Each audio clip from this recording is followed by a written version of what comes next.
तो इसका जन्म हुआ कैथल के अंदर भाई, ठीक है, और इसकी मृत्यु भी कहां पर हुई? कैथल के अंदर ही इसकी मृत्यु हुई थी। ओके जी, इसकी खास बात क्या है, अगर आपसे पूछ रहे हैं दिल्ली की गद्दी पर बैठने वाली पहली महिला मुस्लिम शासिका कौन थी, तो वो कौन थी जी? रजिया सुल्तान क्या है, दिल्ली की गद्दी पर बैठने वाली पहली महिला मुस्लिम शासिका थी। लिखेंगे सभी साथी, दिल्ली की गद्दी पर बैठने वाली, गद्दी पर बैठने वाली फर्स्ट महिला जो मुस्लिम शासिका थी, मुस्लिम शासिका, वो कौन थी जी? वो थी जी रजिया सुल्तान भाई, ठीक है, दिल्ली की गद्दी पर बैठने वाली पहली महिला मुस्लिम शासिका। उस टाइम का युग ऐसा था कि महिलाओं को भाई मतलब पर्दे के अंदर रहना होता था, और ये इतनी खास थी रजिया सुल्तान कि पर्दे के अंदर रहने वाले युग के अंदर भी ये वहां की महिला शासिका बन गई, मतलब एक तरीके से राजा बन गई। और रजिया सुल्तान के अगर आप इतिहास के अंदर इनकी फोटो वगैरह देखोगे तो वास्तव में बहुत ज्यादा सुंदर थी भाई, ठीक है, जितने इसके दरबार के वो दरबारी थे वो इसको देखने के लिए तरसते थे कि हाय एक बार रजिया सुल्तान की झलक मिल जा, एक बार झलक मिल जा, कृपया कर दे। और इसने अपना जो सारा शरीर बना रखा था लड़कों के जैसा बना रखा था, क्योंकि इसके मन में बचपन से ये थे कि मुझे भी राजा बनना है, और इसके जो भाई वगैरह थे वो इतने कामयाब नहीं हुए, वो इतने अच्छे से शासनकाल नहीं संभाल पाए, इसी वजह से तो इसको गद्दी पर बिठाया गया था, ठीक है, वरना तो इसके भाई वगैरह आराम से संभाल लेते सारा सौदा, इसी वजह से इसको बिठाया गया था, ठीक है। और ये इतनी सुंदर थी, मैं आपको आपका इतिहास का फोटो देखना बखान ही नहीं कर सकते भाई, लड़कों की तरह कपड़े पहनना, जो लड़कों का एक शाही लिबास होता है वही पहनना, वही सारा काम इसने किया। अब ये खुद महिला थी तो महिलाओं के लिए अच्छी कार्य तो करेगी समाज के अंदर, सीधी सी बात है। इसने पहला जो बढ़िया काम किया तो पर्दा प्रथा को इसने रिमूव कर दिया, मतलब मैं महिला हूं, मैं रानी, मैं महिलाओं की समस्या समझ सकती हूं कि पर्दा प्रथा गलत होता है, ठीक है, इसको हटाओ, पर्दा प्रथा तो गलत होता है। फिर क्या होया, इसके दरबार ये तब कुछ सोचा यार, कोई महिला अगर ऊंचा पद पर चढ़ जाए तो आदमी का जलन हो जाए, आदमी का जलन तो इतना हो जाए, कोई छोरी गाड़ी चलाने दिख जाए, देख लो छोरी गाड़ी चलाने लगी, देख लो भाई युग आएगा, आदमी इतना फूक जाए, छोरी बैठ की गद्दी के ऊपर राजा बन गई, इसकी बात माननी पड़ रही है। तो जितने भी वहां के अमीर लोग थे ना, और जो वहां के दरबारी थे उनकी फूकने लगी, मतलब छोरी है या गद्दी को कसम, इसको हटाओ गद्दी से, ठीक है। रजिया सुल्तान ने इस चीज की भनक लगी कि हां मैं गद्दी हटाने की सोचा है, तो उसने क्या किया, तो उनका मत है एक जो सबसे अमीर व्यक्ति था, जो कि एक दरबारी भी था, जिसका क्या नाम था, जिसका नाम था अल्तुनिया मलिक, ठीक है, वहां का एक अमीर व्यक्ति था, एक तरीके से दरबारी भी था, इसने उससे शादी कर ली। नो बोली अगर मैं इसका शादी कर लूंगी ना तो ये खुद भी दरबारी है और ये औरत ही दबा के रखेगा, ठीक है, मतलब मेरा खिलाफ इनती खड़िया को नहीं होने देवा है, बात यह है, ठीक है। तो इसने उससे शादी कर ली, सारा सिस्टम सही चलन लग रहा था, कोई दिक्कत परेशानी नहीं थी। उसका पाछा क्या है, रजिया सुल्तान है मतलब नो एक दिन जंगल का में जान लग रही थी, घूम थी, तो उन्हें मतलब दरबारिया में जिनकी फूका थी उन्हें के डाकुओं का हमला करवा दिया, अटैक करवा दिया, ठीक है, और वह एक तलवार रजिया का पेट में आर पार कर दी, रजिया की होगी जंगल का में मृत्यु, ठीक है। घटना को दर्शा दिया कि डाकुओं ने हमला किया, रजिया सुल्तान की होगी मृत्यु। और उस टाइम रजिया सुल्तान थी कैथल के जंगलों के अंदर, अपना हरियाणा कैथल है ना उसके जंगलों के अंदर थी, तो 1240 की बात थी, और उस टाइम रजिया सुल्तान की होगी मृत्यु, और इसी कारण से रजिया सुल्तान का कैथल के अंदर क्या है, वहीं पर इसका मकबरा भी बनवा दिया गया। चीजें समझ में आई या नहीं आई, दिमाग के अंदर चीजें घुसी या नहीं घुसी, एक बार के लिए मेरे को बताओ। बहुत बढ़िया भाई, सर सेटिंग करवा दो, रजिया सुल्तान से करवा दूं, ब्रोक कर दे ना। नरेंद्र यादव, यार तू इतना बड़ा व्यक्ति है, उसकी नाम राशि तो भी तो सेटिंग करवाने की गवाह है, वो व्यक्ति ब्याह नहीं कर रहा और तू सेटिंग का पाछा पड़ रहा है, थोड़ी बहुत तो शर्म कर रहे। एप्स्टीन फाइल में नाम आ जाएगा तेरा भी, फिर रोंदा हंडगा। देखो भाई, तो पहली महिला मुस्लिम शासिका कौन थी जी? रजिया सुल्तान थी। ओके जी, इसने शादी किससे करी? लिखेंगे सभी साथी, शादी किससे की? शादी बठिंडा के अमीर व्यक्ति था, कौन था? अल्तुनिया मलिक से की भाई शादी। इसने किससे की? बठिंडा का एक अमीर व्यक्ति था जिसका नाम था अल्तुनिया मलिक, एक तरीके से वहां का सूबेदार था, ये लिख लो ब्रैकेट में इधर। अल्तुनिया मलिक क्या था? सूबेदार था, ठीक है, दरबार के अंदर इसकी अच्छी पकड़ थी, तो इसने इससे क्या है शादी करी। ओके जी, ये चीज भी हमारे समझ में आएगी। तीसरी चीज इसने क्या करी? महिलाओं की पर्दा प्रथा खत्म करी भाई, ठीक है, लिखेंगे सभी साथी, महिलाओं की पर्दा प्रथा ऐसे नहीं लिखे, पर्दा प्रथा खत्म की भाई। महिलाओं की जो पर्दा प्रथा है खत्म करने का काम किसके द्वारा किया गया? रजिया सुल्तान के द्वारा किया गया। ओके जी, ये चीज भी समझ में आएगी, ठीक है। इसके अलावा तमना बेरा है अपना हरियाणा वाले भी भाई महिला का शासन तो कोनी, मतलब ओटे कौन सकते, कुकरे को नहीं उठ सकते।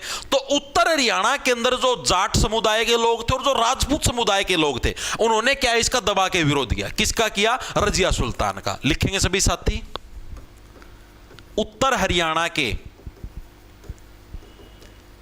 जाट प्लस राजपूतों ने रजिया सुल्तान का विरोध किया,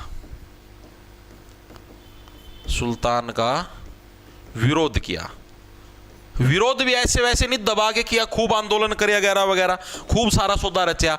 ओके जी, ये चीज भी हमारे समझ में आ गई भाई, ठीक है। इसके अलावा रजिया सुल्तान ने जो रणथंबोर है ना, रणथंबोर, उसके अभियान के लिए कुतुबुद्दीन हसन को सेना देकर भेजा कि तू जा रणथंबोर के अंदर, ठीक है, और वहां की स्थिति को कंट्रोल कर। लेकिन जो मेवात की जनता थी वो भाई गुरिल्ला युद्ध, जो जिस टाइम आपने सुना भी होगा, जो हमारे छत्रपति शिवाजी हैं, ठीक है, या फिर महाराणा प्रताप हैं, ठीक है, ये सारे गुरिल्ला युद्ध, छापामार युद्ध, इसके अंदर बहुत ज्यादा एक्टिव होया करते। तो जो मेवात की जनता थी वो भी क्या थी, गुरिल्ला युद्ध के अंदर एक्टिव थी। उन्होंने इस युद्ध नीति का पालन किया और इसने क्या था, जो ये मैंने आपको बताया था, कुतुबुद्दीन हसन गोरी, इसको क्या वापिस भेज दिया, यानी वापिस आना पड़ा। लिखेंगे सभी साथी, रणथंबोर अभियान के लिए, रणथंबोर अभियान के लिए,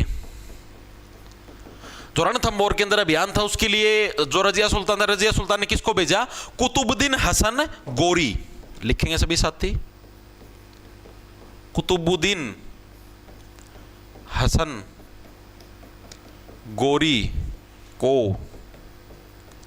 सेना लेकर भेजा। लेकिन मेवात की जनता ने गुरिल्ला युद्ध नीति का प्रयोग करके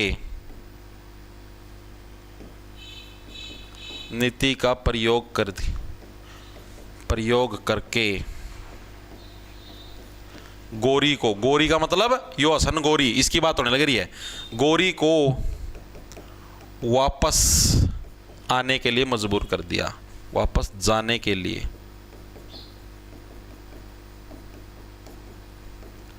मजबूर कर दिया, भाई जा, उल्टा जा, आड़ तेरा कोई काम नहीं है, ठीक है। वहां की जनता ने ये कार्रवाई बिठाई। ओके जी, ये चीज भी हमारे समझ में आ गई। इसके बाद क्या हुआ, 13 अक्टूबर 1240 की बात है। लिखेंगे सभी साथी, 13 अक्टूबर 1240 को, कहां की बात है, कैथल के जंगलों के अंदर, कैथल के जंगलों में डाकुओं द्वारा रजिया की हत्या करवा दी गई, हत्या कर दी गई, ठीक है। रजिया की हत्या कब हुई आपकी, 13 अक्टूबर 1240 के अंदर, क्या कैथल के अंदर डाकुओं के द्वारा क्या है, इसकी हत्या कर दी। फिर उसके बाद क्या है, यहीं पर इसका मकबरा बनवा दिया गया। और जो दक्षिण एशिया है, ठीक है, जैसे अपना दक्षिण भारत टाइप से जो दक्षिण एशिया है, उसके अंदर किसी महिला के नाम पर यह पहला मकबरा था। लिखेंगे सभी साथी, यहीं कैथल में इसका मकबरा बना दिया गया।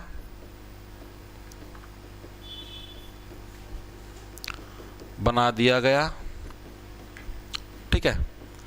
दक्षिण एशिया में किसी महिला का फर्स्ट मकबरा था। ले रजिया सुल्तान का रोल हो गया अड़क खत्म, ठीक है। रजिया सुल्तान हर एक साथी के समझ में आई या नहीं आई, फिर हम लोग आगे चलते, बताओ एक बार के लिए।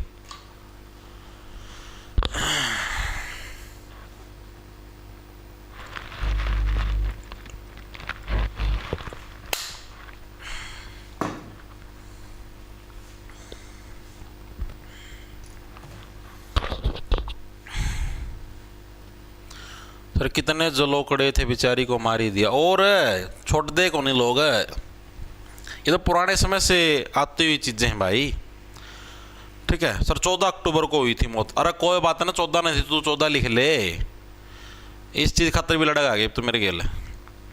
इतनी चीजें समझ में आई भाई हर एक साथी के।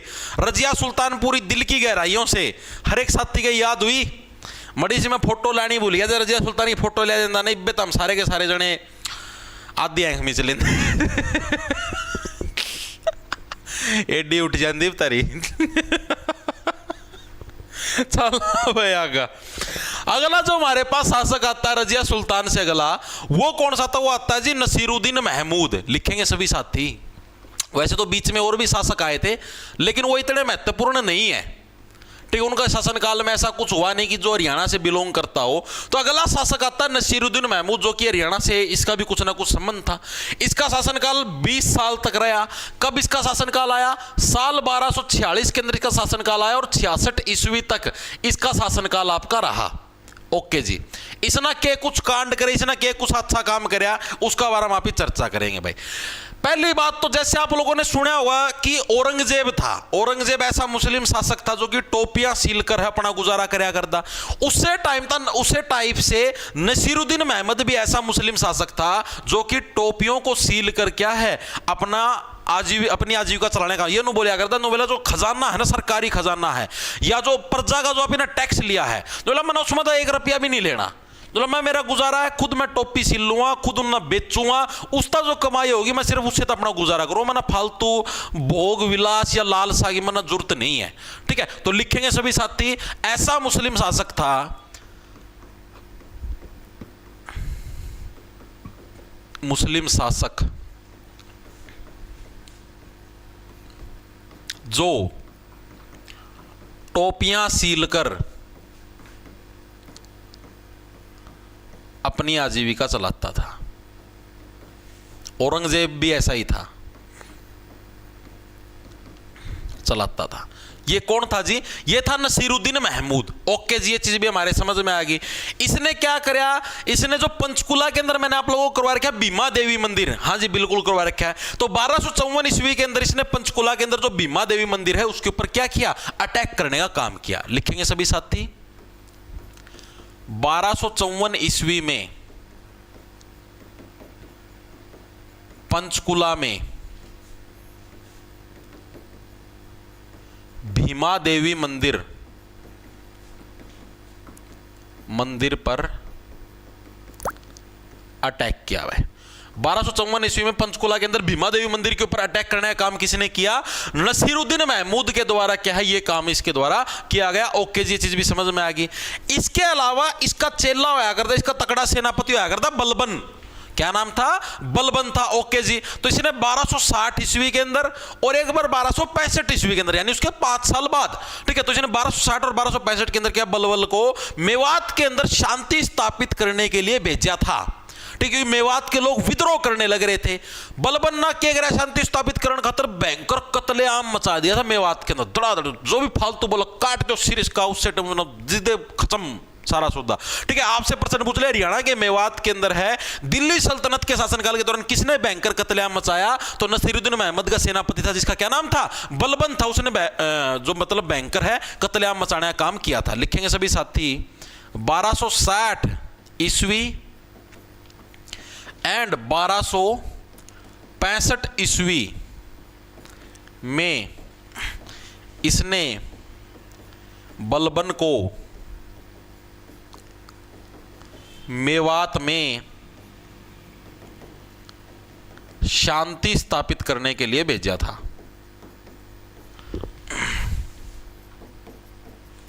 करने के लिए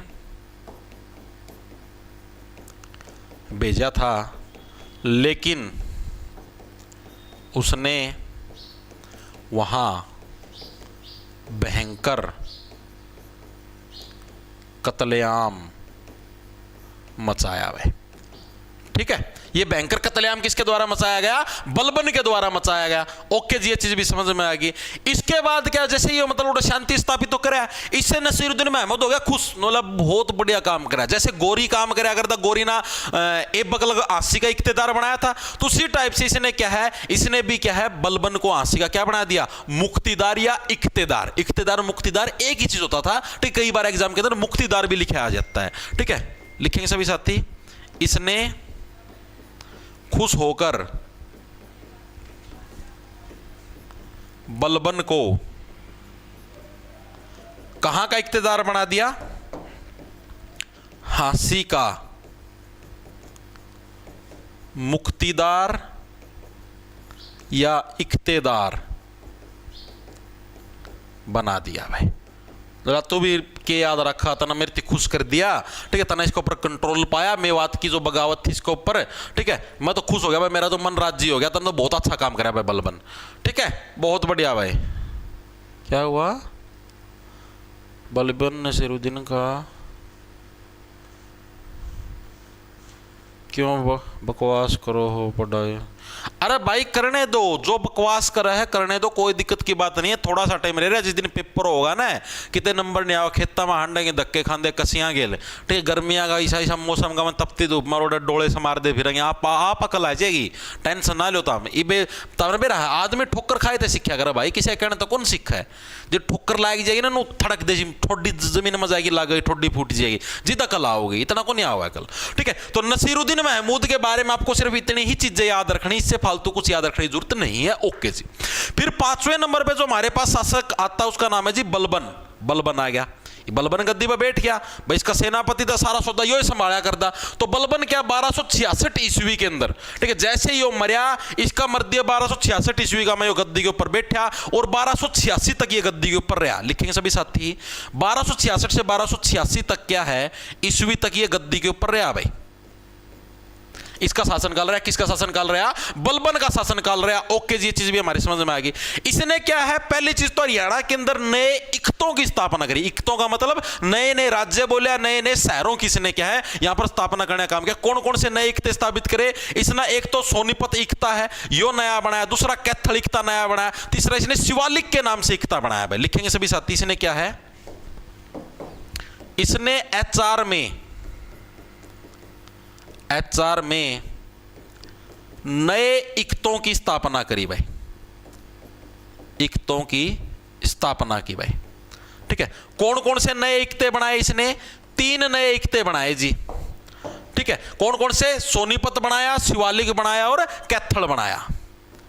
कैथल, सोनीपत और शिवालिक।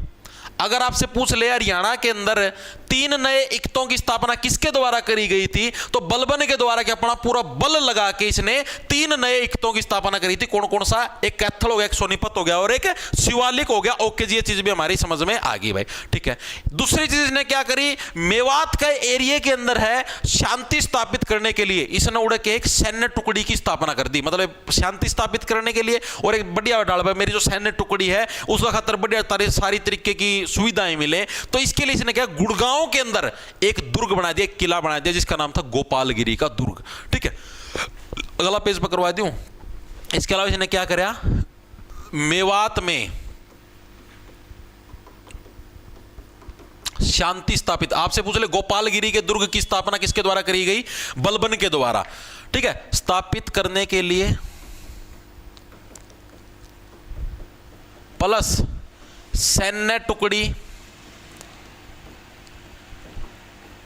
की व्यवस्था करने के लिए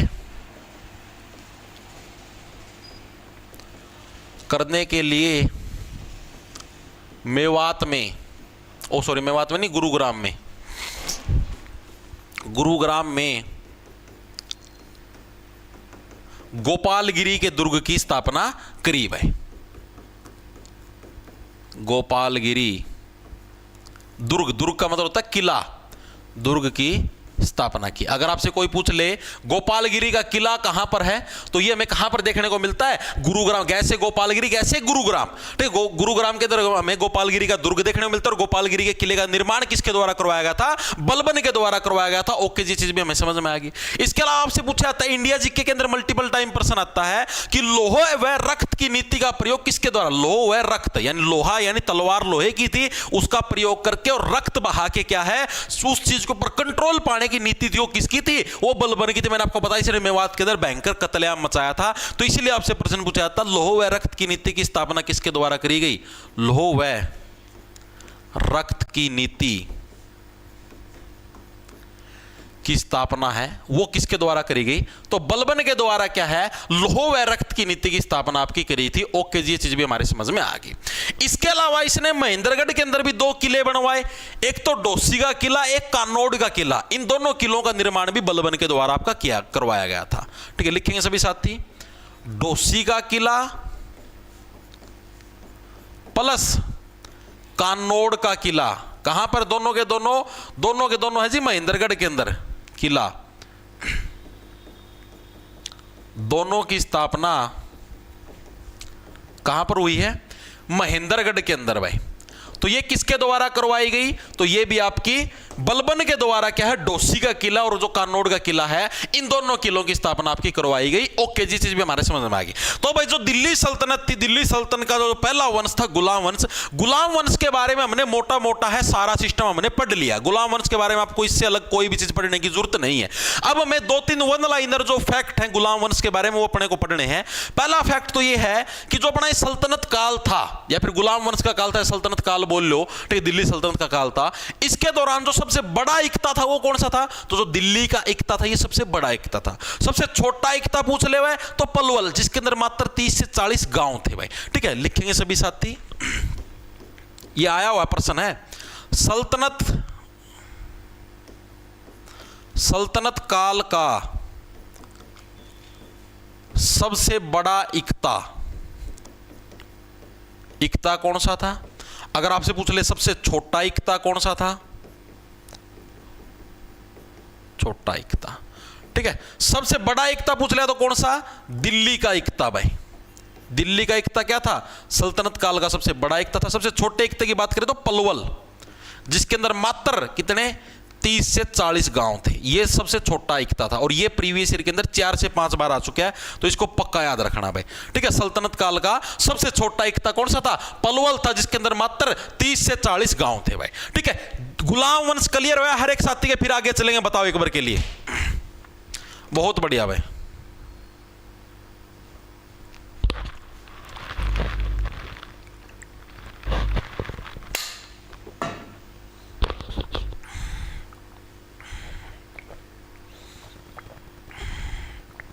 बहुत बढ़िया भाई,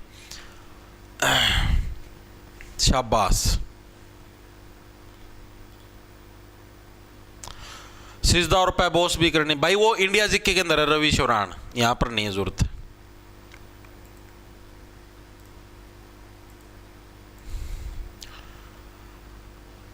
ऐसे सीजीडी का एग्जाम भाई पता नहीं भाई कब तक होगा, एमटीएस के नहीं निपटने लग रहे इनसे।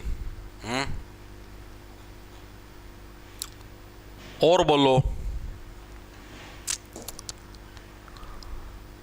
ओके जी क्लियर भाई, वो इंडिया जीके के अंदर है मेरे भाई, आप ये हरियाणा जीके पढ़ा, अपने को सिर्फ हरियाणा से रिलेटेड चीजें फैक्ट और याद रखने हैं, ठीक है। कानोड़ का किला तात्या टोपे द्वारा बनवाया गया था भाई, मैं चेक कर लेता हूं एक बार।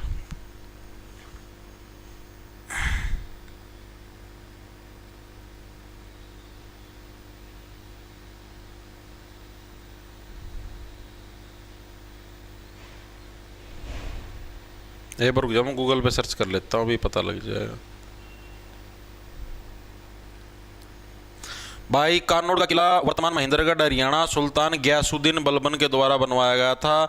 बलबन ने मंगोल आक्रमण और मेवाती विद्रोहों का मुकाबला करने और उस क्षेत्र में अपना नियंत्रण स्थापित करने के लिए कानोड़ सहित कई सैन्य चौकियां स्थापित की थी। लो भाई पढ़ लो भाई तारा गूगल के ऊपर, किसी ने यकीन ना होता हो तो, ठीक है,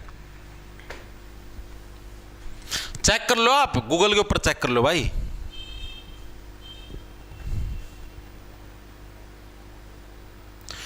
भाई पता कौन भाई हरियाणा जी की कितनी और क्लास लगेंगी, नहीं सफिशिएंट कहां से हो गया, अभी और पढ़ाएंगे, खिलजीवन से लिपटावांगे यार, तो थोड़ी ना काम चल लगा, ठीक है। खिलजीवन से छोटा सा ही है, कुछ है को नहीं भाई, पता कौन कितनी क्लास और लागेंगी। मैं ना तो उम्मीद थी इस वीक में खत्म हो, लेकिन इस वीक में कौन खत्म हो भाई, ये तो काफी रह रहा है, ठीक है। हरियाणा की हिस्ट्री सारी रह रही है ये तो। अब हम लोग आते हैं हमारे खिलजी वंश के ऊपर भाई, ये तो फिर मुगल वंश, मुगल सल्तनत भी आओगी।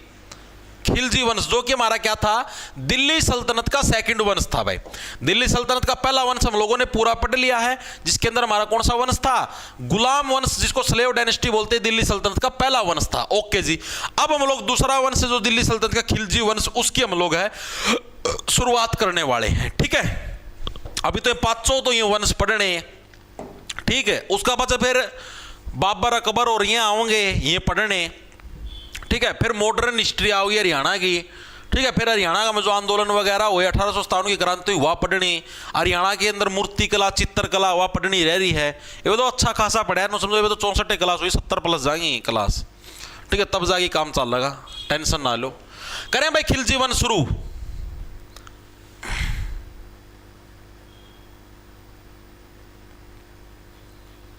शाबाश शाबाश, बहुत बढ़िया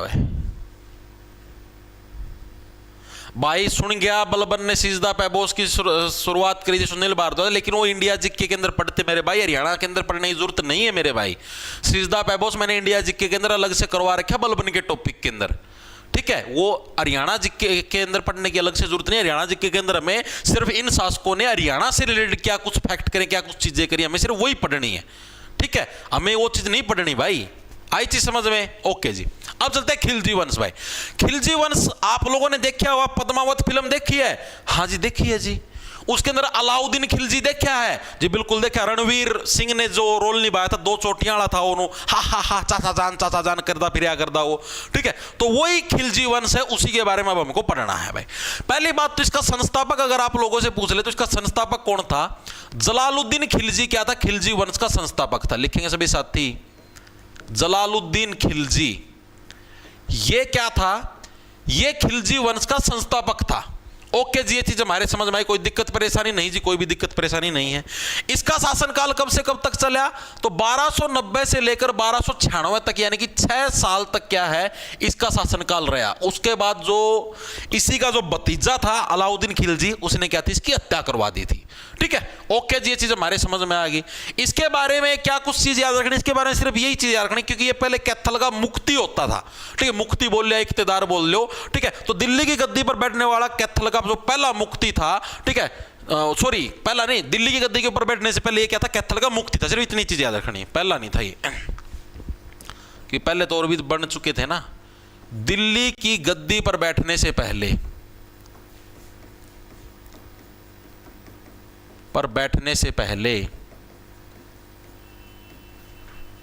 यह कैथल का मुक्ति था भाई, ठीक है जी। अगर आपसे कोई पूछ ले है कि दिल्ली की गद्दी पर बैठने से पहले कौन व्यक्ति कैथल का मुक्ति बना था, तो जलालुद्दीन खिलजी क्या ये कैथल का मुक्ति था दिल्ली की गद्दी के ऊपर बैठने से पहले। ओके जी, ये चीज हमारे समझ में आ गई। अब जो इसका भतीजा है चाचा जान, जिसका नाम है अलाउद्दीन खिलजी, अलाउद्दीन खिलजी, ये क्या था? ये मतलब बहुत ज्यादा जिसके अंदर जो दृढ़ निश्चय था ना, इसके अंदर वो था। आपको मैं बताता हूं, अगर आप इंडिया की हिस्ट्री देखें तो इंडिया की हिस्ट्री के अंदर मेरे 2 ही शासक फेमस हैं जिन्होंने पूरे भारत के ऊपर कब्जा करा। मैं मेरा पर्सनल ओपिनियन देने लग रहा हूं। उसके अंदर एक तो है अलाउद्दीन खिलजी, दूसरा है जलालुद्दीन मोहम्मद अकबर। ये 2 ऐसे शासक हैं जिन्होंने अपने शासनकाल के दौरान पूरे भारत के ऊपर कब्जा किया। जिस भारत की तुम कल्पना करते हो, अखंड भारत, यानी जिसके अंदर पाकिस्तान भी था, अफगानिस्तान भी इंक्लूड था और बांग्लादेश भी इंक्लूड था, इस पूरे भारत के ऊपर है इसने कब्जा कर रखा था अलाउद्दीन खिलजी। और अकबर ने भी सेम चीजें समझ में आई, इन्होंने पूरे भारत के ऊपर। आज के तुम शासक देख लो, आज जिसकी भी सरकार है, कोई भी है, अभी तक आने लगे, देश को आजाद हुए इतने साल हो गए, इनसे अपना उपयोग के नहीं छुड़वाया जाने लगे रहा। और चीज तो दूर के कुछ हिस्से के ऊपर चीन ने कब्जा करके वो हिस्सा नहीं छुड़वाया जाने लगे रहा। और इन्होंने पूरे भारत के ऊपर कब्जा कर रखा था, अफगानिस्तान, पाकिस्तान, पूरा इंडिया, उस सारे के ऊपर इन्होंने कब्जा कर रखा था। आप सोच के देखो कितना मतलब कि तकड़ा शासनकाल कराया इन्होंने जी। बिल्कुल किया, कोई दिक्कत की बात नहीं। तो अलाउद्दीन खिलजी के टाइम पर एक चीज याद रखना, ऐसा बुकों के अंदर लिखा मिलता है कि जम्मू कश्मीर के जो थोड़े मोटे पहाड़ थे उस एरिया को छोड़ दिया, असम के अंदर पहाड़ी इलाका था उस एरिया को छोड़ दिया, और नेपाल के पास का जो पहाड़ी इलाका था उस एरिया को छोड़ दिया। बोला यहां पर युद्ध करना सेना की बर्बादी है, समय की बर्बादी है। उस एरिया को छोड़ के इसने संपूर्ण भारत के ऊपर कब्जा कर रखा था भाई। ये चीज दिमाग के अंदर सेट रखना, ठीक है। इसने सबसे इसका जो कब्जा करने का जो मेन वो रहा, मतलब कि जिसकी वजह से ये फेमस रहा, वो क्या था? वो था जी, कौन आगे रहे हैं, वो था जी अपनी सेना के लिए बहुत ज्यादा वो था, डेडिकेटेड बंदा था। अपनी सेना के लिए इसने बाजार नियंत्रण प्रणाली चलवाई।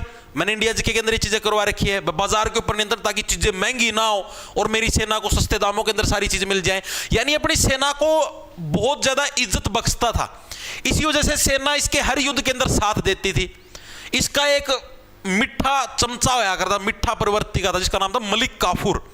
ठीक है, मिठा था, मिठा मतलब समझते हो, कई बार इसके ऊपर भी नौकर की चट जाया करता, ला रहा है अलाउद्दीन खिलजी डट जा, ये काम भी कर दिया करता हो। ठीक है, तो इसने स्पेशल उसको भेजा अपने दक्षिण के अभियानों के अंदर। मैक्सिमम इंडिया जीके के अंदर ये प्रश्न पूछा जाता है कि अलाउद्दीन खिलजी ने किसको दक्षिण के अभियानों के अंदर भेजा था, तो वो था आपका क्या नाम ले था रमेश का, मलिक काफूर। मलिक काफूर को क्या इसने दक्षिण के अभियानों के लिए, जहां पे तू दक्षिण भारत के अंदर जा, उधर के राज्यों को जीत। ठीक है, तो ये इसके सल्तनत काल बहुत ही मतलब हो रहा है। बाजार के अंदर इसने अलग अलग बंदे नियुक्त करे थे। ठीक है, वो सारी चीजें में इंडिया जीके के अंदर कॉलेज के, वो चीजें अपने को यहां पर पढ़ने की जरूरत नहीं है। ठीक है जी, इसका शासनकाल कब से कब तक रहा, तो इसका शासनकाल रहा जी 1296 ईस्वी से लेकर 1316 तक। भाई 1316 ईस्वी तक इसका शासनकाल रहा। किसका? अलाउद्दीन खिलजी का। ओके जी, ये चीज हमारे समझ में आगे दिमाग के अंदर घुस गई। भाई ये किस लिए फेमस है? ये इतिहास के अंदर अपने आर्थिक सुधारों के लिए फेमस है। आर्थिक सुधार का मतलब समझ गए ना, बाजार के ऊपर इसने नियंत्रण रखा ताकि चीजें महंगी ना हो, तो इससे देश की अर्थव्यवस्था के अंदर सुधार होने लग रहा है। ठीक है, तो लिखेंगे सभी साथी, ये अपने आर्थिक सुधारों के लिए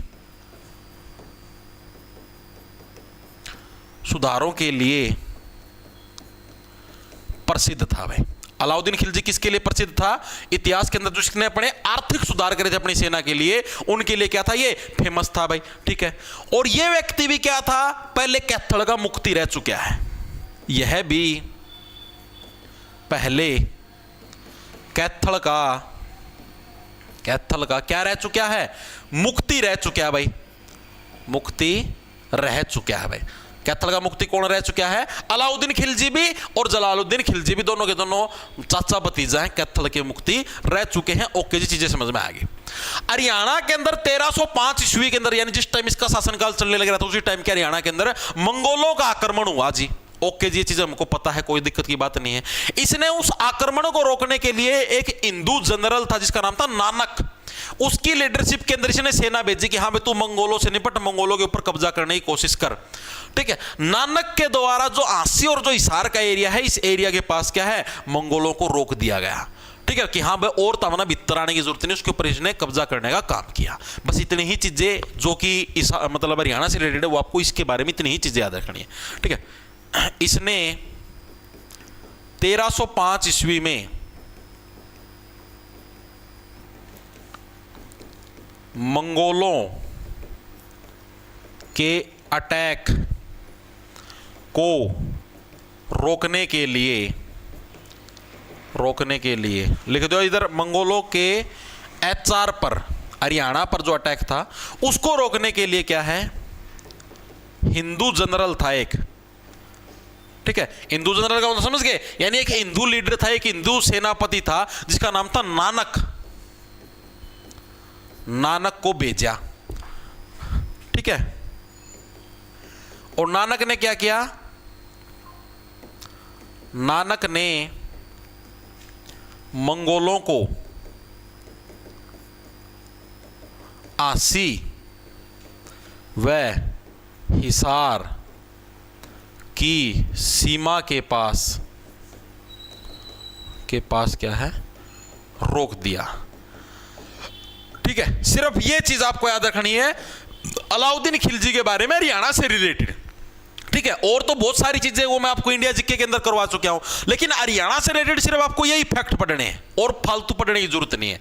और मैंने आपको बताई थी बाजार नियंत्रण प्रणाली चलाई थी, बाजारों के अंदर अलग अलग व्यक्ति नियुक्त करे थे। ठीक है, बहुत सारी चीजें करी थी। मतलब इसका एक और रूल होया करता कि हाँ भाई सेनाती भेज दिया करता, बोला जाओ जड़ तार पर कब्जा किया जाओ, कब्जा कर लो। ठीक है, जो भी माल तुम लूट के ले आओगे उसका 1/10 हिस्सा मेरे दे दियो, बाकी तुम रख लियो।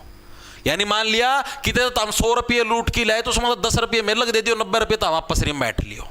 आई चीज समझ में? तो ये प्रणाली भी लागू, बहुत सारी चीजें वो इंडिया जीके के अंदर हम लोग पढ़ते हैं, यहां पर पढ़ने की हमें जरूरत नहीं है, क्योंकि यहां पर हम लोग सिर्फ हरियाणा से रिलेटेड पढ़ते पढ़ते हैं वो सारी चीजें मैं आपको इंडिया जीके में ऑलरेडी करवा चुका हूं। आप जब बैच के अंदर पढ़ोगे तो आपको पता लग जाए कि हाँ जी ये चीजें आप करवा चुके ऑलरेडी, ठीक है। उसके बाद हमारे के यहाँ दो वंश हमारे हो चुके हैं हरियाणा से रिलेटेड भाई, ठीक है। एक हमारा स्लेव डायनेस्टी हो चुकी है, एक हमारा जो खिलजी वंश है, दोनों के दोनों हो चुके भाई। समय कितना हो गया है? समय हो गया 12:07, यानी क्लास होगी लगभग हमारी 1 घंटे की। तो अभी हम क्लास को खत्म नहीं करेंगे, अभी हम अगले वंश के बारे में पढ़ेंगे जिसका नाम होगा जी तुगलक वंश। आओ तुगलक वंश के बारे में भी हम लोग काफी चीज है आज पढ़ने का काम करेंगे। आइए स्टार्ट करते हैं, चलो भाई। अगला टॉपिक होगा हमारा क्या? तुगलक वंश। आओ फटाफट से, एक बार रोके तो दिखा दो। सर मत करवाओ आगे सर, आज के लिए इतना काफी है सर, थक गए हैं हम सर, प्लीज सर मत करवाओ। लेकिन नहीं, मैं करवाऊंगा। बहुत बढ़िया। चलो करते तुगलक वंश। तुगलक वंश का मेनली संस्थापक कौन था भाई? तो गयासुद्दीन तुगलक क्या है? तुगलक वंश का मेन संस्थापक था। पहली चीज तो आपको याद रखनी है, ठीक है। और गयासुद्दीन तुगलक की खास बात क्या? हरियाणा के अंदर सबसे पहले जिस व्यक्ति ने कुओं का और तालाबों का या फिर नहरों का निर्माण करवाया था वो व्यक्ति कौन था? गयासुद्दीन तुगलक था भाई। लिखेंगे सभी साथी। तुगलक वंश की स्थापना किसके द्वारा करी गई? किसके द्वारा करी गई? गयासुद्दीन तुगलक के द्वारा। क्या है भाई? गयासुद्दीन तुगलक, इसके द्वारा क्या तुगलक वंश की स्थापना करी गई। ओके जी। और गयासुद्दीन तुगलक की खास बात क्या है? हरियाणा के अंदर कुओं व नहरों का जो जनक है माना जाता है। हरियाणा के अंदर जो कुएं हैं और जो नहर हैं इनका जो जनक माना जाता है वो किसको माना जाता है? गयासुद्दीन तुगलक को क्या है? हरियाणा के अंदर कुओं और नहरों का क्या है? जनक माना जाता है। तो ये चीज भी याद रखना, जिसने हरियाणा के अंदर सबसे पहले कुओं और नहरों का निर्माण करवाया था वो कौन था? गयासुद्दीन तुगलक था। ओके जी, ये चीज हमारे समझ में आ गई भाई, ठीक है। क्या हुआ? चाहे सारे वंश करवा दो जी, कोई दिक्कत नहीं है। अरे शाबाश, ऐसे ऐसे बच्चों की जरूरत है। तारा खुद का है ना नो, खून खोलना चाहिए, मास्टर के पसीने कटवा दिया करो जी, और करवाओ, ठीक है। लेकिन ताम ना खुद ना थकान महसूस नहीं होनी चाहिए, यो जज्बा होना चाहिए भीतर में। इसे बालक चाहिए मन मेरी क्लास का। मैं रथ को यही रोक दो, पार्थ का रथ नहीं रुकेगा आज तो, चे तो खाई का मैं कूदेगा, चे सारा सौदा करवाएगी मानना।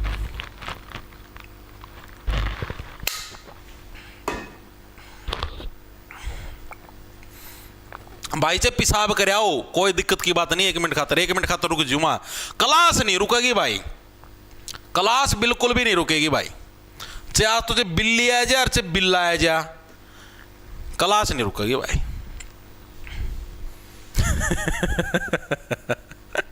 चले भाई आगे। गयासुद्दीन तुगलक पहला शासक हो गया। बहुत बढ़िया भाई। क्या हुआ? ओके सर, चलन दो। सारा दिन कौन चल भाई, इतनी कहाँ चना काटो था मेरी। तो सारा दिन चलन दो ना भाई ना। देखो सेकंड जो शासक आते हैं उसका नाम है जी मोहम्मद बिन तुगलक। यार स्वाद तो आने लग रहे, मन तो पढ़ाना में स्वाद आना तब ना बेरे, मन तो हिस्ट्री पढ़ाना में बहुत मजा आया करे, नु कहानी सी बताना नु 1 नंबर का मजा। मोहम्मद बिन तुगलक, इंटरेस्ट पैदा हो मेरा तो खूब। मोहम्मद बिन तुगलक के बारे में पढ़ते भाई, इसने क्या कुछ कांड करे, क्या कुछ काम करे, आओ इसके बारे में पढ़ते भाई। इसके शासनकाल की खास बात यह है, देखो मैं से मोहम्मद, मैं से मोरक्को का एक यात्री आया था इब्न बतूता। किसके टाइम पर आया? मोहम्मद बिन तुगलक के टाइम पर भाई, ठीक है। और यही इब्न बतूता 1330 ईस्वी के अंदर क्या है, हरियाणा के सिरसा के अंदर भी आया, ठीक है। आपसे प्रश्न पूछ लिया गया भी था सीईटी ग्रुप जो हरियाणा ग्रुप डी 2018 के अंदर था, उसके अंदर ये प्रश्न पूछा गया था कि इब्न बतूता था वो हरियाणा के किस जिले के अंदर आया था? तो हरियाणा के सिरसा जिले के अंदर आया था 1330 ईस्वी के अंदर भाई, ठीक है। लिखेंगे सभी साथी मोहम्मद बिन तुगलक क्या है, इसकी खास बात। इसके समय पर मोरक्को का यात्री कौन था? इब्न बतूता भारत आया। वह 1330 ईस्वी में कहां पर गया? सिरसा भी गया भाई। बोला सिरसा भी घूम के आऊंगा भाई, सिलेबस जिद्दे पूरा होगा। ये फिर रोज 1 घंटा ही क्लास में इतना छोड़ दिया है ना, सिलेबस पूरा को नहीं होगा। ठीक है। फिर ये क्लास 90 क्लास भी बन जाएंगी, सिलेबस थोड़ा कौन निपटाना के तामना आगे हरियाणा जी के रगड़ी जाओगे। मैं तो खुद पढ़ा सीख लिया, 64 क्लास होगी, 2 महीने हो गए हरियाणा जी के पढ़ाने थोड़ी खत्म ही नहीं होने लग रही। ठीक है, 2 महीना तो ऊपर का टाइम हो गया भाई। कद आपने दिसंबर का मैं शुरुआत करी शायद हरियाणा जी की दिसंबर का मैं करी थी, उसका पहला करी थी मेरे दिसंबर का मैं करी थी, ध्यान भी कौन मेरा दोस्त, नवंबर दिसंबर में करी थी शुरुआत। नवंबर का दिसंबर का जाडे शुरू हुए थे, उस टाइम पढ़ाना शुरू कराया था, जाडे खत्म भी हो गए, ये लगे हरियाणा जी की खत्म नहीं हुई। ठीक है, तो अब देखो भाई आगे चलते हैं, चीजें समझ में आई। मोरक्को यात्री इब्न बतूता कहां पर गया था आपका 1330 ईस्वी के अंदर, हरियाणा के सिरसा के अंदर गया था भाई। अब ये जो इब्न बतूता था इसकी एक पुस्तक होया करती, इस पुस्तक का क्या नाम था, रेहला। बहुत बार ये इंडिया जीके के अंदर ही पूछा जाता है कि रेहला किसकी पुस्तक है, तो इब्न बतूता की जो पुस्तक है उसका क्या नाम है, उसका नाम है जी रेहला। ठीक है जी, ये चीज भी हमारे समझ में आ गई। और ये जो रेहला पुस्तक है इसके अंदर किसका वर्णन है, हरियाणा के कई क्षेत्रों का वर्णन क्या हमें इस पुस्तक के अंदर देखने को मिलता है। लिखेंगे सभी साथी, रेहला के अंदर क्या है, एचआर के कई क्षेत्रों का वर्णन देखने को मिलता है, क्षेत्रों का वर्णन मिलता है। किसके अंदर मिलता है, रेहला नाम की जो बुक है इसके अंदर क्या हरियाणा के कई क्षेत्रों का हमें वर्णन देखने को मिलता है। ओके जी, ये चीज भी हमारे समझ में आ गई।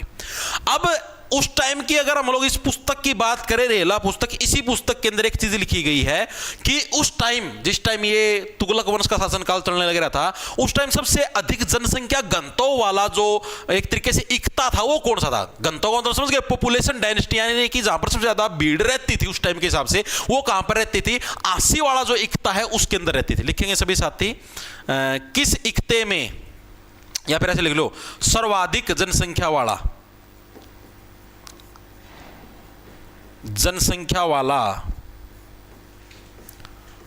जो इक्ता था वो कौन था इनके टाइम पर, तो वो था जी आसी।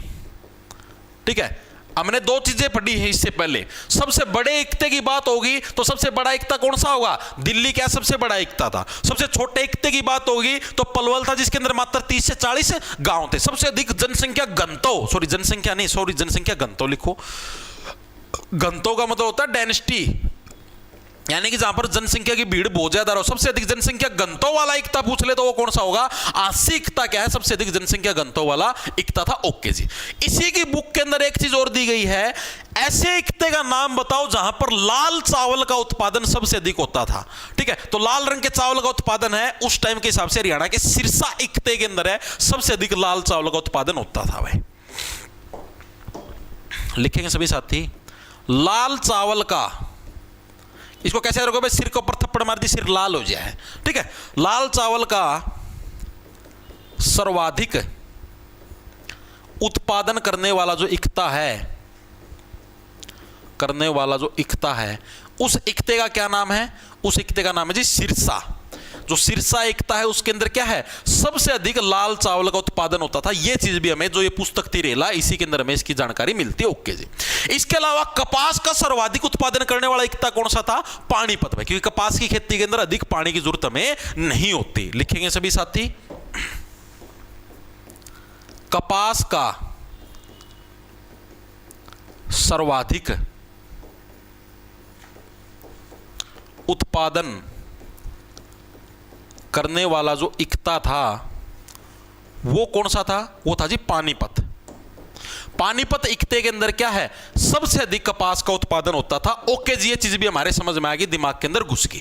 ठीक है, इतनी चीजें समझ में आई तो हमने क्या तुगलक वंश के बारे में सिर्फ इतनी चीजें पढ़ी भाई। इसकी स्थापना किसके द्वारा, गयासुद्दीन तुगलक के द्वारा। ठीक है, और इसने क्या कुछ काम करा था, हरियाणा के अंदर सबसे अधिक कुओं और नहरों का जो निर्माण करने का काम किया था सबसे पहले किसके द्वारा, गयासुद्दीन तुगलक के द्वारा किया। दूसरा शासक है मोहम्मद बिन तुगलक।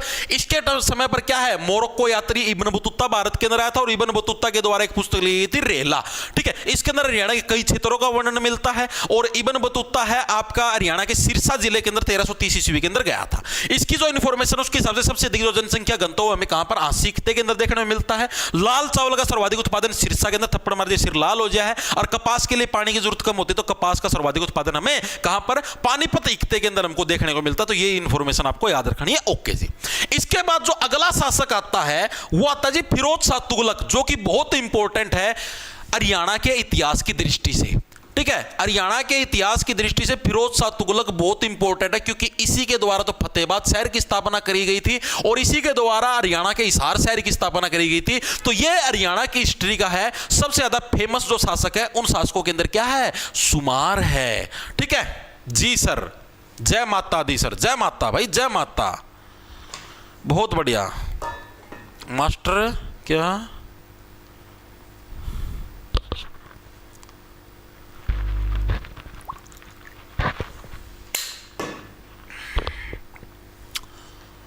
बहुत बढ़िया, फिरोज शाह तुगलक, फिरोज शाह तुगलक, शाबाश, बहुत बढ़िया।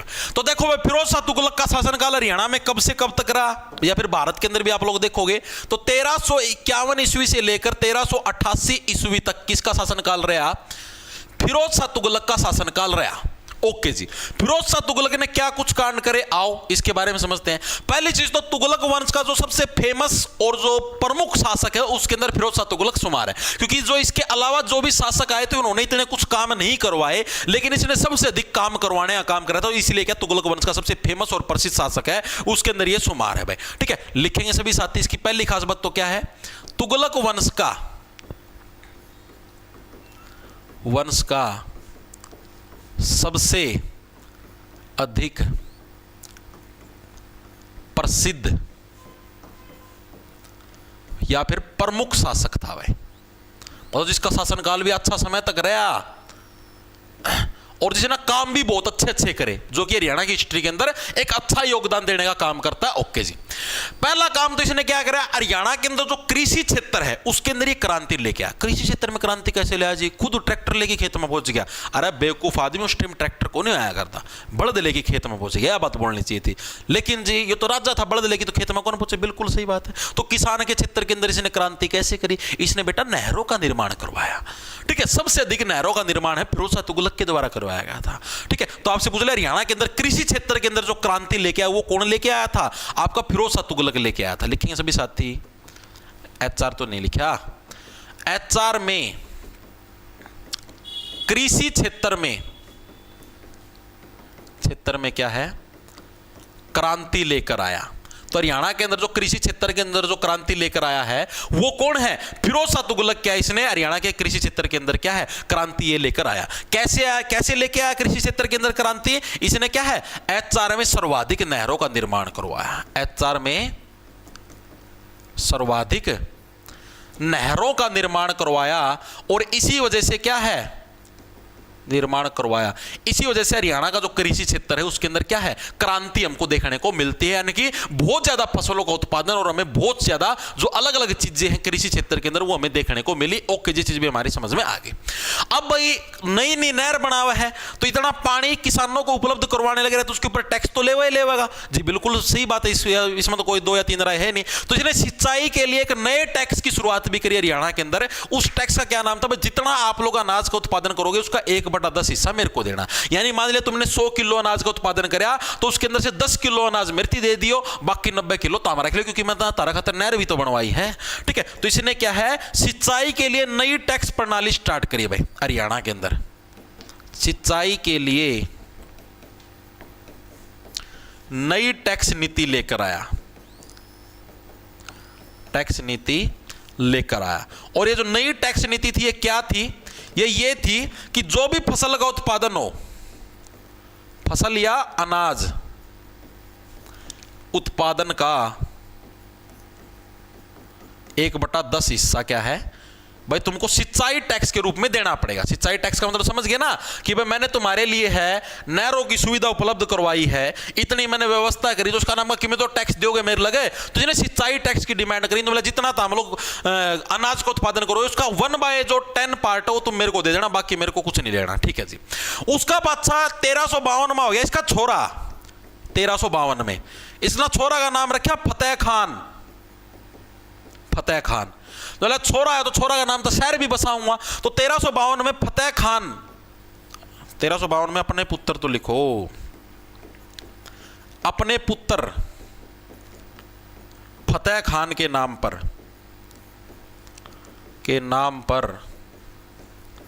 फतेहाबाद शहर बसाया।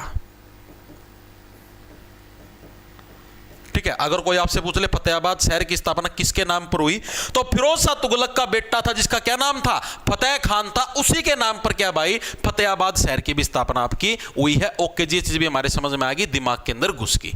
ठीक है, इसी के 2 साल बाद कब जी, 1354 ईस्वी के अंदर भाई।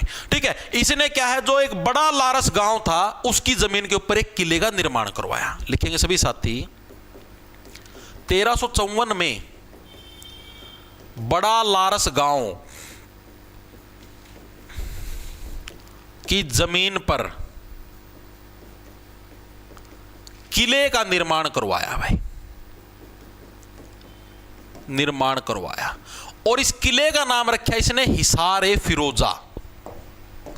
ठीक है, क्या रखा, हिसार ए फिरोजा। क्या था, इसने इस किले का नाम रखा क्योंकि इसार का मतलब ही क्या होता है, इसार का मतलब दुर्ग होता है।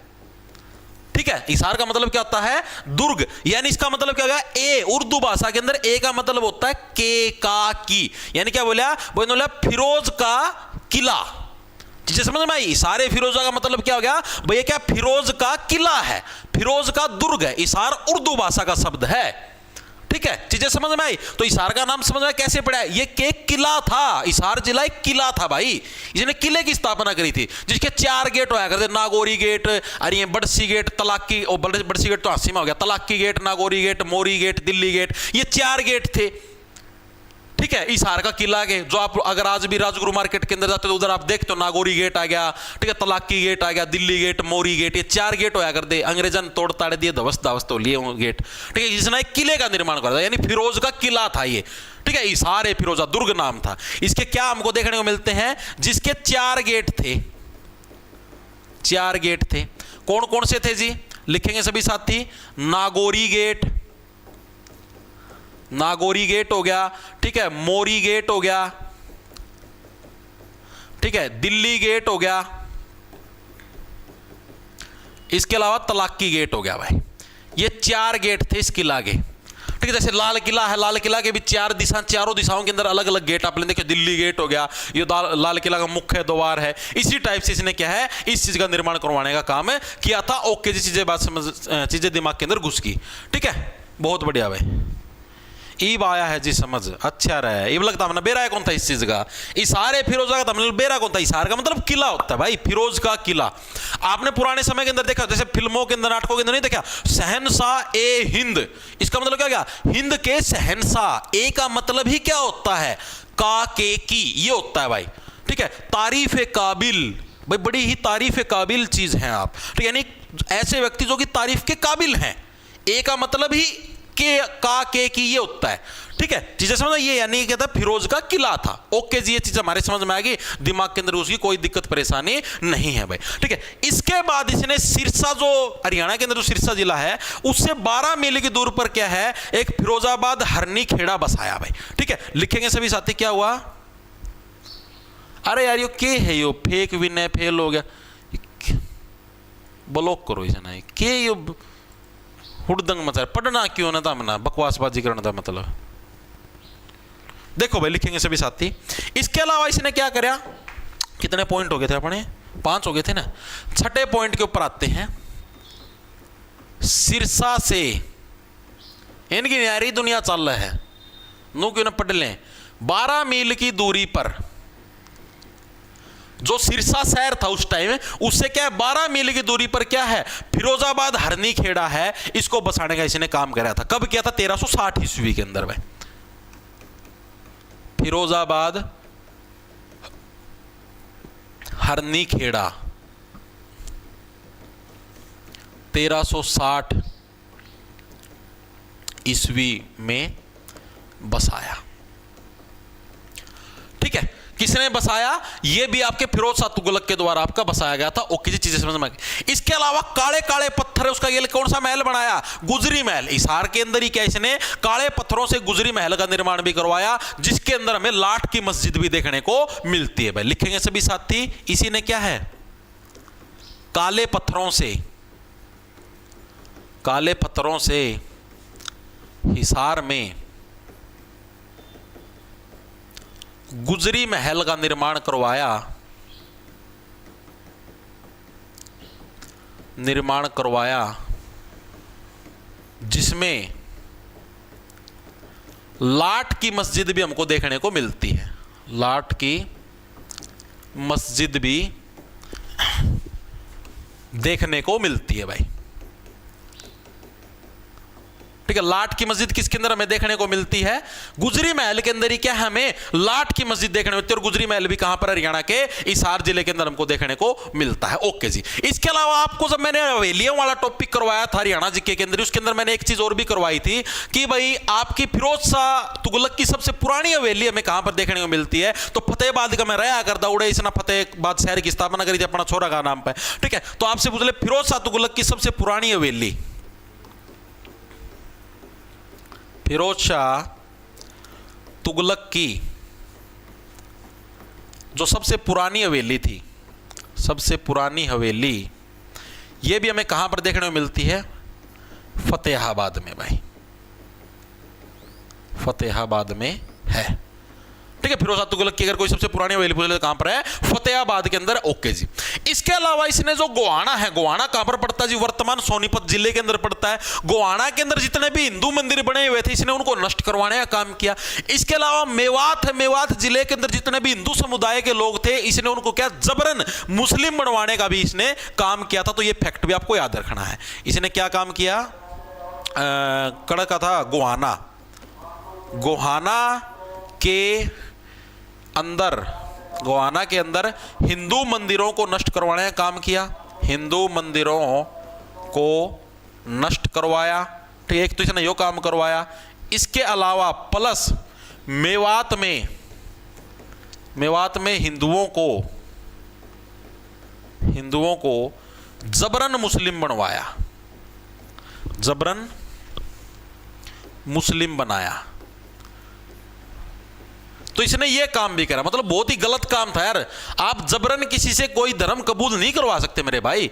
इसके अलावा आप लोगों ने खुद ने देखा होगा कि जो जैसे मुस्लिम समुदाय के जो लोग हैं उसके अंदर भी जो बड़े बड़े जो मुस्लिम धर्म के जो बड़े बड़े जो भी नेता वगैरह हैं वो खुद ये कहते हैं कि भाई इनका जो धर्म वो ये कहता है कि भाई कभी भी किसी को जबरन है कोई भी धर्म कबूल मत करवाओ। लेकिन इतिहास के अंदर औरंगजेब हो गया, फिरोज शाह तुगलक हो गया, इन्होंने इतिहास के अंदर यही चीजें करी हैं, मतलब जबरदस्ती सबको मुस्लिम बनवाने के ऊपर टिके हुए थे। इतने कट्टर मुस्लिम व्यक्ति थे ये।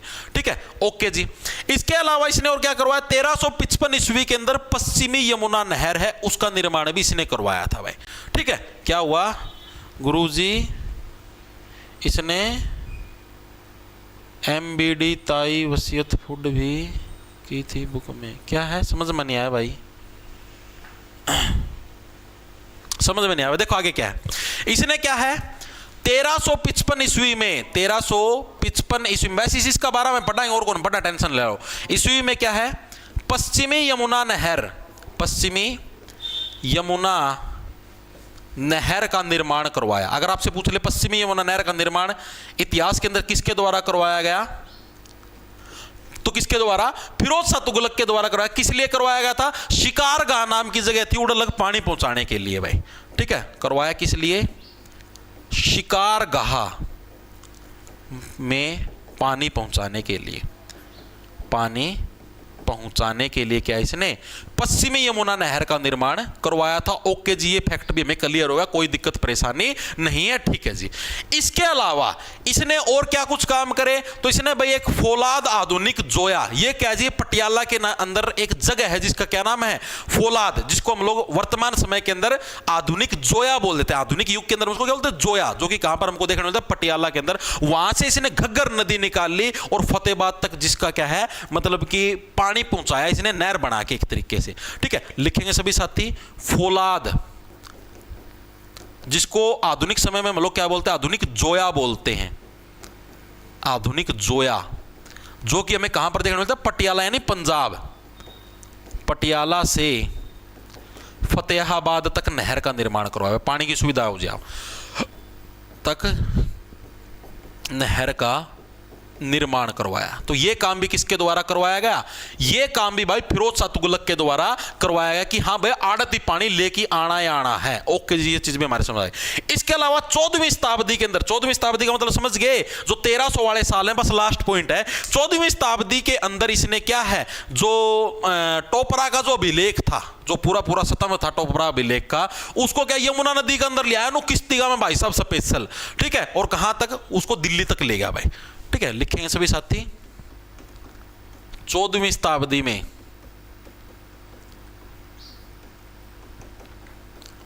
टोपरा स्तंभ अभिलेख को यमुना नदी के रास्ते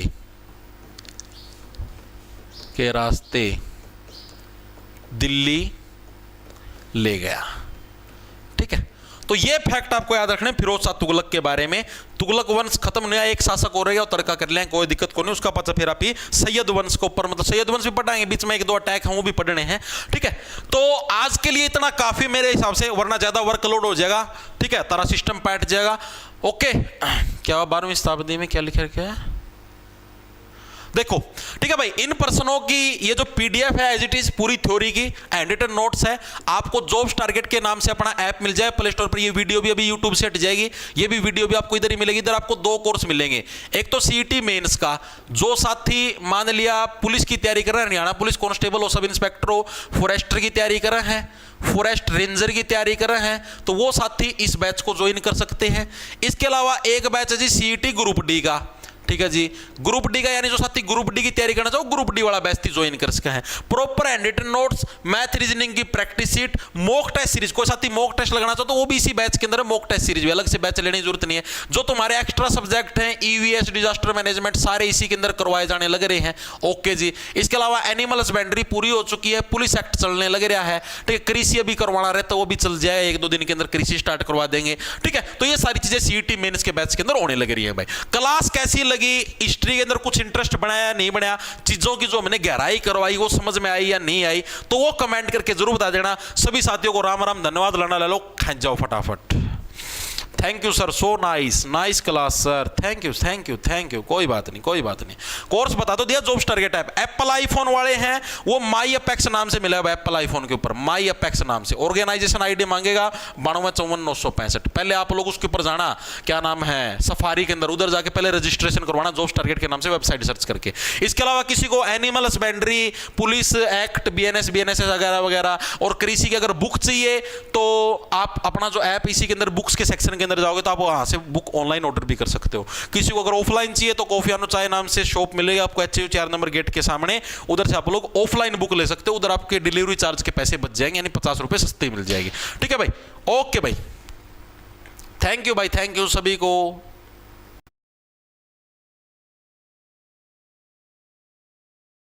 Future option.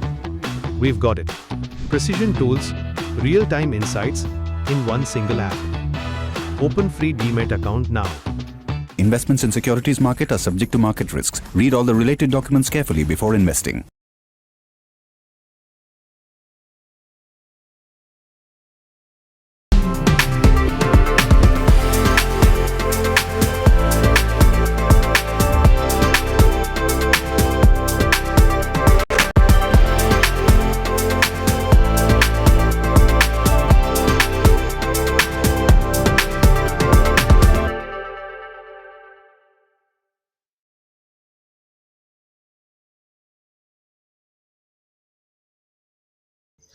राम राम जी।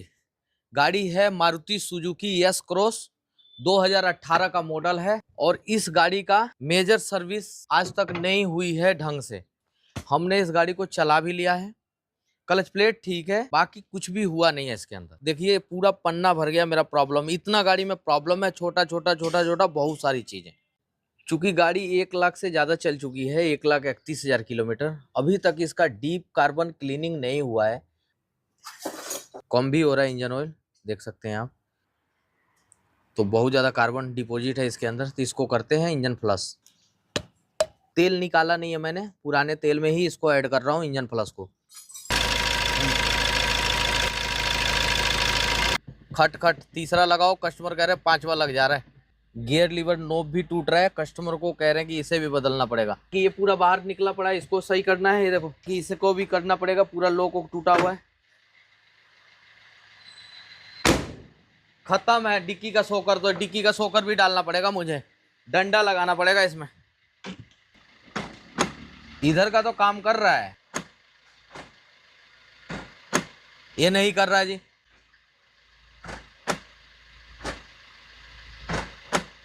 जो वहां रिमोट से करेंगे तब तो खुलेगा, लेकिन हाथ से ये खुलता नहीं है, तो ये प्रॉब्लम है। ये है एसी फिल्टर भाई। भाई आजा, कंडीशन देख रहे हो ना, आइए देखो पूरा हीला पड़ा है, माल फंक्शन, यानी कि ये दो चीज भी है, वार्निंग प्री हीट सिस्टम भी गड़बड़ है, एसी बिल्कुल लो पे है, देख रहे हैं ना, लो पे, और एसी उतना मजेदारी से काम नहीं कर रहा जी। यानी कि स्पीकर में वाइब्रेशन भी है और इसका एफएम सही से पकड़ नहीं रहा है, यानी कि एंटीना का प्रॉब्लम है। देखो एंटीना है, नहीं है ना, एंटीना नहीं है।